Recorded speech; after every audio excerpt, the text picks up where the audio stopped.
सुनिएगा। सुखदेव मुनि कहते राजन, जो बुद्धदेव जी के साथ सुदुम्न जी ने विवाह कर लिया था, अभी मैं सुना रहा था आपको। बुद्धदेव जी ने सुदुम्न जी स्त्री रूप में विवाह कर लिया। बुद्धदेव और स्त्री रूप सुदुम्न के संयोग से जो संतानें हुई, उन्हीं संतानों में से पुरुवंश चला।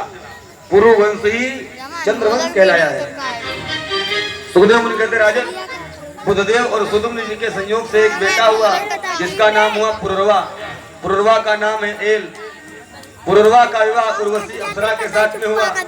6 बेटा हुए, आयु, सुतायु, सत्याय, जय, विजय, आज 6 बेटा हुए।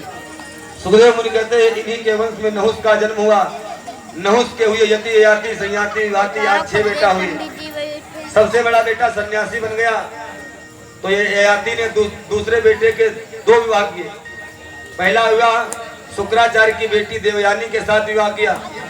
दूसरा विवाह प्रभा की पुत्री शर्मिष्ठा के साथ विवाह किया। सुखदेव मुनि कहते राजन, एक दिन की बात है, ययाति दिन में भोग कर रहे थे। शुक्राचार्य जी ने देख लिया, तो शुक्राचार्य जी ने श्राप दे दिया, ययाति जाओ, मेरा श्राप है, जीवन भर तुम वृद्ध हो जाओ। तो ययाति उसी समय वृद्ध हो गए। ययाति के बेटे ने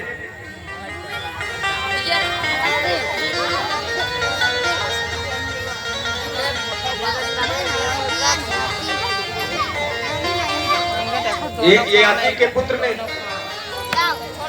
ययाति का बेटा है पुरु। पुरु ने अपने पिताजी को संपूर्ण युवावस्था दे दिया और स्वयं वृद्धावस्था धारण कर लिया। इसीलिए ययाति ने अपने